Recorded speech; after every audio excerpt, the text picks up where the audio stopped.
we pan across the desert and we see the down carcass of a creature that kind of like resembles a whale. And we pan around it to see a makeshift work village right beside it. And we follow down a conveyor belt, and there's meat in various stages of preparation. This isn't the first time we've seen this creature, though. Is it? What are you calling it? I will get to that in 2 seconds. Okay, I figured you were going to follow up on that because I have some questions about it. In its other iteration, Yep. it was said to be built for Arctic climates, so I don't know why we're finding it on Tatooine. You know what? Okay, well, play it out, and then we can talk about it. All right, I'm almost positive that this creature is a Jakusk. Oh. And they are native to the ice moon Seltzer 3, and they first appeared in the 3rd episode of the 2nd season of Star Wars Resistance. Man, you dug deep to find that because I wasn't even thinking. But like, if you look closely, you can see like the 5-fin extension I see and it. the legs on the bottom. I see it. But I totally do. In the beginning, they were simply known as Ice Creature. And at one point, they were supposed to be a Thrantra based on the Ralph McQuarrie designs. Okay. But that design continued to evolve to the point where they were named Ice Births in an early draft of that Resistance script before finally becoming Jakusks. Interesting. I should point out, though, that Thrantras are native to Alderaan. Yeah. And Leia is said to have ridden them. Okay. So, you know, one monster went one way and this monster went a completely different way. It's funny because, and I don't mean funny, but it's interesting in the sense that like earlier lore, like Legends lore, had both cold and warm weather versions of the Wampa.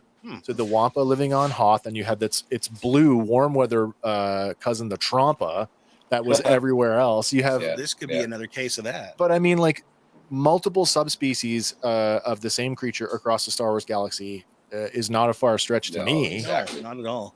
Because Hank, you had said to me, you know, did I think this was a Purgle? And I'm like, it looks more like a shark. Manta ray, possibly. Why I thought it was a Purgle was because the meat is pretty fresh looking. And I thought, you know, based on some of the stuff that's in Rebels, that the Purgle are hunted actually, because they're like a nuisance to spacefarers. So it would be nothing for them to like kill a Purgle in space and have it crash down into a planet and then harvest it, as you know. But if this is a creature from before the oceans dried up, wouldn't that meat all be rotten? I actually thought for a second, like, because my initial thought was like, oh, there are other creatures, you know. First I'm like, is this a native creature of Tatooine? So there are other things that are as big as a crate dragon. Yeah. Right. I mean, that was my instinct. I did watch it the very first time at 3 a.m. on my phone or whatever it was. Yep. And I thought it was a crate dragon. Well, and, I mean, there was no thought in my mind that it wasn't until I watched it on a 16-inch screen. Yeah. There is a definite crater behind it, like it skidded in. Yeah, like it's cut into the ground. I don't. Right. I mean, maybe they excavated it, but I don't think so. No. Yeah. Yeah.